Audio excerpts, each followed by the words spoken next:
అందరికీ జై భీమ్. నేను Rajesh Mahasena. Welcome to Mahasena media.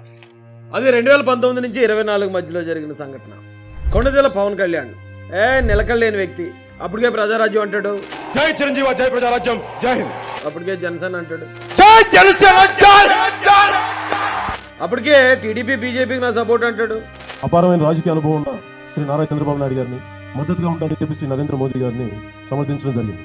మళ్ళీ వెంటనే టీడీపీని బీజేపీని విమర్శించి బీఎస్పీతో కమ్యూనిస్టులతో జతకడతాడు. बीजेपी पार्टी ने मिलके दिया लड्डू, बहुत बड़ा मोदी चूर का लड्डू. నేను రాయలసీమ గడ్డమని చెప్తున్నాను తెలుగుదేశం నాయకులకి, ముఖ్యమంత్రి గారికి, మీ తత్వాన్ని దొయ్యకపోతున్నాం. జన సైనికులనే కాదు, జనసేన పార్టీయే కాదు, తెలుగు వాళ్ళు అందరం కలిసి బెహంజీ మాయావతి గారిని ప్రధానమంత్రిగా మేము చూడాలి. మా జీవితం మొత్తం సంపూర్ణంగా ఆవిడ ప్రధానమంత్రి అయ్యే వరకు మేము అండగా ఉంటామని. అది ఫెయిల్ అయిందనగానే మళ్ళీ బీజేపీ తోటి వెళ్ళి మళ్ళీ పొత్తు పెట్టుకున్నాను అంటాడు. ఆంధ్రప్రదేశ్ భవిష్యత్తు కోసం, రాష్ట్ర ప్రయోజనాల కోసం ఖచ్చితంగా కలిసి భారతీయ జనతా పార్టీ, జనసేన కలిసి ముందుకెళ్లాలని చాలా బలంగా నిర్ణయించుకున్నాయి. నిలకడలేని వ్యక్తి. రాజకీయాలకు ఎలాంటి వాడు పనిచేయడండి అనేవారు. పిచ్చి కూతలు మాట్లాడే పవన్ కళ్యాణ్ గారు, నీకు భవిష్యత్తు లేదు, రాజకీయాలకు నువ్వు పనికి రావు. చెట్టు కింద కూర్చొని పెరగానం తింటాడు, అలాగే కారు టాప్ మీదకి ఎక్కి పోజులు ఇచ్చుకుంటూ ప్రయాణాలు చేస్తాడు అన్నాడు. తన పర్సనల్ విషయాల్లో కూడా చాలా దారుణంగా టార్గెట్ చేశారు. భార్యల విషయంలో అవమానకరంగా మాట్లాడారు. 4 ఏళ్లకోసారి పెళ్లి చేసుకోవడం, మళ్ళీ విడాకులు ఇచ్చేసేయడం, కార్లను మార్చినట్టుగా భార్యలను మారుస్తా ఉన్న ఈ పెద్ద మనిషి, ఇలాంటి వారికి కనీసం ఓటు వేయడం కూడా ధర్మమేనా అని చెప్పి కూడా ఆలోచన చేయమని కోరుతా ఉన్నా. ప్యాకేజీ స్టార్ అనే ఒక పెద్ద బిరుదిచ్చారు. పావలా కళ్యాణ్ అన్నారు. ఆయన చంద్రబాబు నాయుడు దగ్గర ప్యాకేజ్ తీసుకుని రాష్ట్ర రాజకీయాలు చేస్తున్నాడు. ఒకసారి కాదు, 100 సార్లంట. Is a package star. Chandrababu Naidu గారికి లొంగిపోయాడు, చంద్రబాబు నాయుడు గారికి అమ్ముడుపోయాడు, చంద్రబాబు నాయుడు గారికి తొత్తు అయిపోయాడని కూడా చాలా మంది చాలా దారుణంగా టార్గెట్ చేసేవారు. ఆ దత్తపిత్రులు ముసుగు ఇవాళ తొలగించడం జరిగింది. ఈ ముసుగు వెనకాల చంద్రబాబుకి గులాంగిరి ఉంది. తెలుగుదేశం పార్టీకి అడ్రస్ లేకుండా ఇలా అయితే లాభం లేదని చెప్పేసి దత్తపుత్రుని తోడేసుకున్నాడు చంద్రబాబు నాయుడు. ఇంతకాలం రహస్యంగా ఒకరికొకరు కౌగిలించుకుని ప్రేమించుకుని ముద్దులు పెట్టుకున్న చంద్రబాబు నాయుడు గారు, పవన్ కళ్యాణ్ గారు ఇప్పుడు రోడ్డు మీదకి వచ్చి మేము కలిసే ఉంటాం, కలిసే ఉండబోతున్నాం, మేము కలిసి కాపురం చేస్తామని అధికారికంగా ప్రకటించడం కోసం చేసిన ఒక పెద్ద హైడ్రామా. కట్ చెప్తే కొర్ర కొర్ర మీసాలవాడు కొమరం పులిలో పవనన్నొస్తుండదిగో భగత్ సింగులా. ఓ చిమ చిమ చీకట్లు చెరిప చెగు వేదరం పవనన్నే వెలుగైతడు ఈ ఆంధ్ర నేలను. అఖండ భారతదేశాన్ని 3 సార్లు ఏకఛత్రాధిపత్యంగా పరిపాలించిన పిఎం నరేంద్ర మోడీ తూఫాన్ అని సంబోధించారు పవన్ కళ్యాణ్.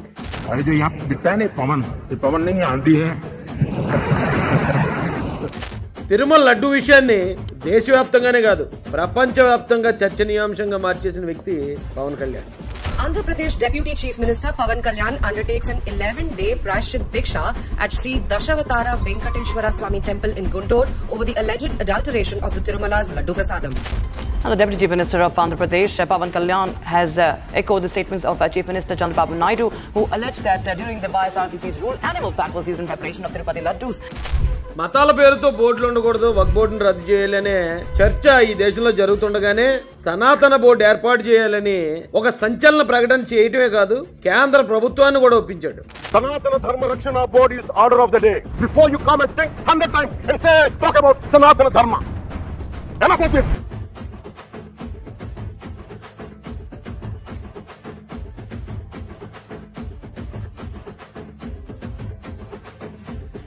ఇప్పటివరకు ఈ రాష్ట్రంలో ఆ పార్టీని ఈ పార్టీ, ఈ పార్టీని ఆ పార్టీ విమర్శించుకోవడమే చూసాం.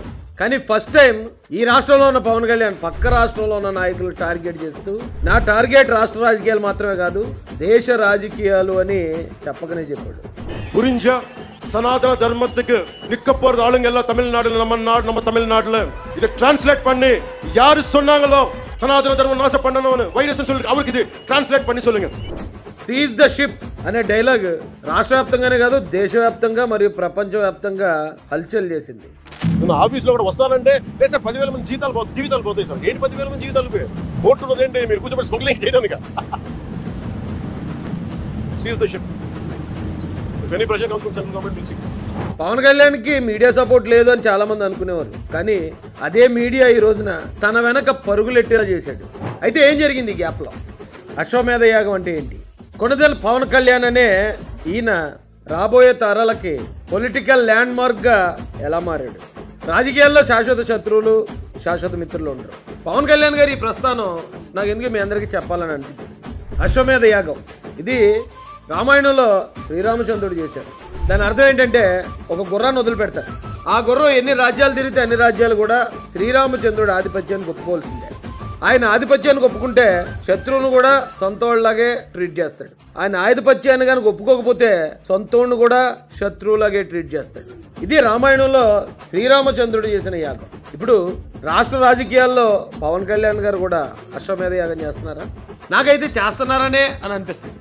ఎందుకంటే జనసేన పార్టీకి అనుకూలంగా వస్తే శత్రువులను కూడా దగ్గర చేసుకునే నైజం, జనసేన పార్టీని వ్యతిరేకిస్తే సొంతోళ్లను కూడా క్షమించను అనే నిర్ణయం. అయితే రాజకీయాలు ఇది ఖచ్చితంగా ఉండాలి.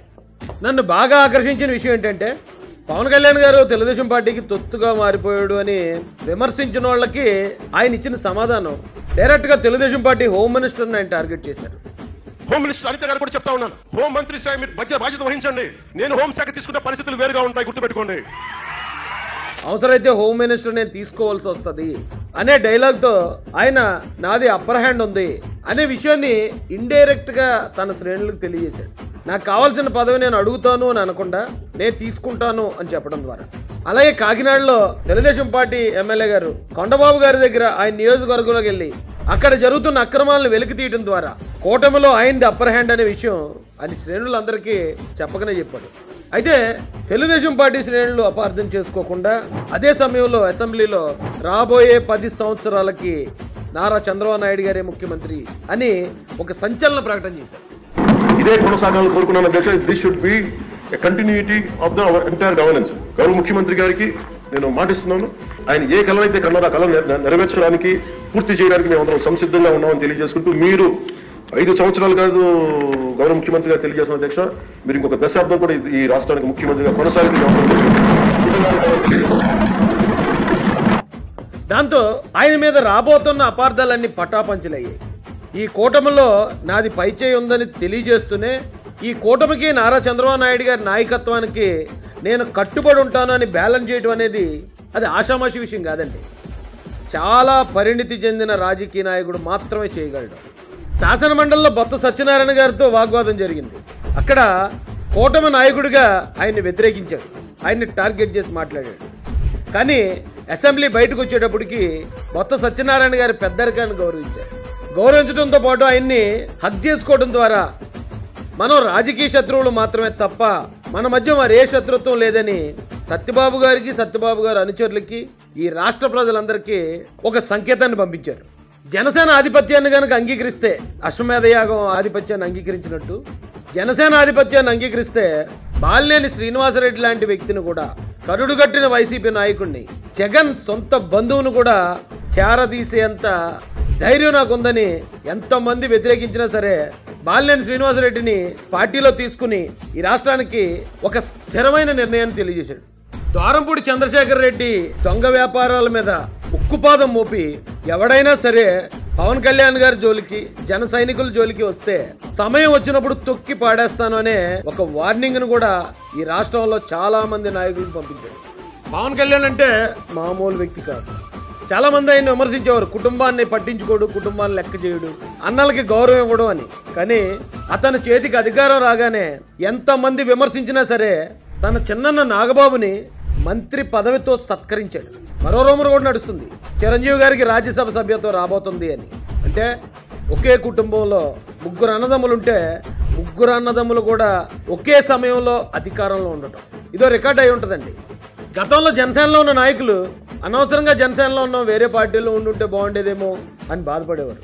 కానీ ఇప్పుడు వేరే పార్టీలో ఉన్న నాయకులు జనసేన పార్టీలో ఉంటే బాగుండేదేమో అని బాధపడే స్థాయికి జనసేన పార్టీని తీసుకొచ్చారు. 100 మంది 100 రకాలుగా మాట్లాడుకున్నా, 100 మంది 100 రకాలుగా అవమానించి దూషించిన మనం విజయం సాధిస్తే వాళ్ళంతా కూడా మన కాళ్ళ దగ్గరికే వస్తారనే సిద్ధాంతాన్ని బాగా వంట పట్టించుకున్న వ్యక్తి గౌరవ డిప్యూటీ సీఎం కొణిదెల పవన్ కళ్యాణ్. వచ్చిన ఏ అవకాశాన్ని వదులుకోకుండా అవాంతరాలను కూడా అవకాశాలుగా మార్చుకుంటూ ఆయన చేస్తున్న ప్రయాణం, ఈ రాజకీయ ప్రయాణం ఖచ్చితంగా రాబోయే తరాలకి ఒక పొలిటికల్ ల్యాండ్ మార్క్ గా నిలబడబోతుంది. ఇందాక చెప్పినట్టు రాజకీయాల్లో శాశ్వత శత్రువులు శాశ్వత మిత్రులు ఉండరు. ఇదే పవన్ కళ్యాణ్ గారు గతంలో బీజేపీ టీడీపీతో కలిసి పనిచేశారు. కొన్ని రోజుల తర్వాత అదే బీజేపీని టీడీపీని విమర్శించారు. మరికొన్ని రోజుల తర్వాత అదే టీడీపీ బీజేపీతో కలిసి ఈ దేశంలో చెరగని తనదైన ముద్ర నెలకొల్పుతున్నారు.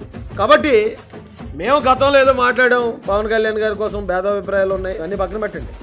మళ్ళీ చెప్తున్నాను, రాజకీయాల్లో శాశ్వత శత్రువులు శాశ్వత మిత్రులు ఉండరు. కనుక పవన్ కళ్యాణ్ గారు చేస్తున్న ఈ అశ్వమేధ యాగానికి హృదయపూర్వకంగా ఆహ్వానం తెలియజేస్తున్నాం.